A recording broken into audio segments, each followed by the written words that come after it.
All right, today we're going to talk about something that is way, way more common than people think, but it's often super misunderstood. We're talking about crying after sex. Yeah, it might sound a little strange, but there's some really fascinating science behind what's actually going on. So let's just get right to the big question, right? Why do some people cry after sex? It can be a really confusing, even kind of alarming experience for everyone involved, whether it's happened to you or to a partner. The first thing you need to know is that this is surprisingly common. Seriously, if it's ever happened to you, especially that first time, it can feel really jarring and out of nowhere.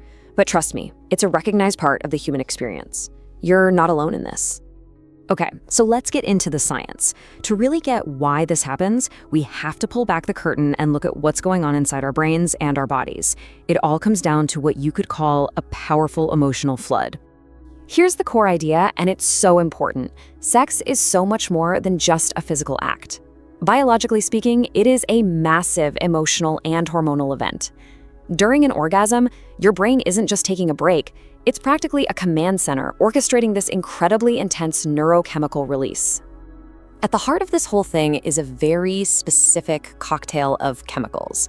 Your brain just floods your system with hormones like dopamine, the pleasure chemical, and oxytocin, which is often called the bonding or cuddle hormone. This creates this incredible emotional peak.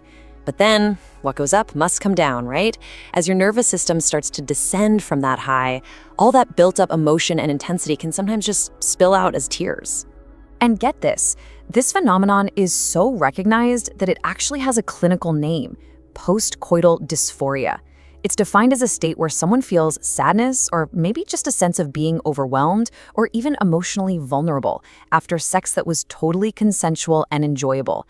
Just giving it a name kind of helps, right? It helps us understand it's a real thing, not just some random, bizarre reaction. So we know it's about a chemical flood, but it's not just one single thing that causes it. It's a little more complex than that. There are actually 4 key reasons that can explain why these tears might show up. And this is really the crucial points. It's usually a combination of things. First up, you've got simple emotional release. Sex can lower our psychological defenses, and that can allow stress or feelings we've been bottling up to suddenly come to the surface. Second, there's vulnerability and intimacy. Feeling that deeply connected to another person is incredibly powerful. It's kind of like crying during a really emotional movie. Third, as we just talked about, are those hormone shifts. That sudden chemical drop can definitely destabilize your mood for a little bit. And finally, and this is a deep one, sometimes sex can unconsciously tap into past memories or associations that we weren't even actively thinking about. Now, this brings us to what is probably the most important takeaway from this entire explainer. We really need to redefine what these tears actually mean because, and this is key, it is not always about sadness. This right here is the biggest misconception. The tears automatically equal sadness, or that something went wrong with the experience. But the reality? The tears are often just an emotional release valve. It's a physical manifestation of a super intense experience. And that release can feel totally neutral, or for a lot of people, it can actually feel deeply relieving. And hey, this isn't just my interpretation. As our source material points out, quote, many people say the tears feel neutral or even relieving, not sad. This is coming directly from people who experience it. So it's not a sign of a problem. It's just a sign of a process. I absolutely love this next idea because it gives us such a fantastic metaphor for what's happening. Think of it like a human reset button. It's just your nervous system doing its job.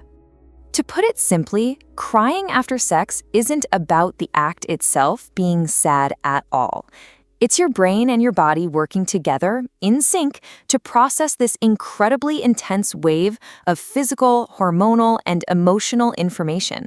The tears, they're just the release valve that lets all that intensity out. So, the bottom line is this. Occasional tears do not mean you're broken or that something is fundamentally wrong. They're simply part of having a very, very human nervous system. It's a natural, physiological response. Period. Now, with all that said, while this is typically normal, it is important to be mindful. If you start to notice a pattern, like if the crying becomes really frequent or if it feels genuinely distressing to you, or especially if you suspect it might be tied to past trauma, then it's a really good idea to seek some support. Talking to a therapist in those cases can be incredibly helpful for unpacking what might be going on underneath the surface. And so we'll end with a final thought to leave you with. This whole phenomenon is just such a powerful reminder of how deeply interconnected our minds and bodies really are.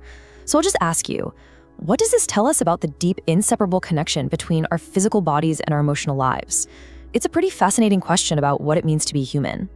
Thanks for tuning in.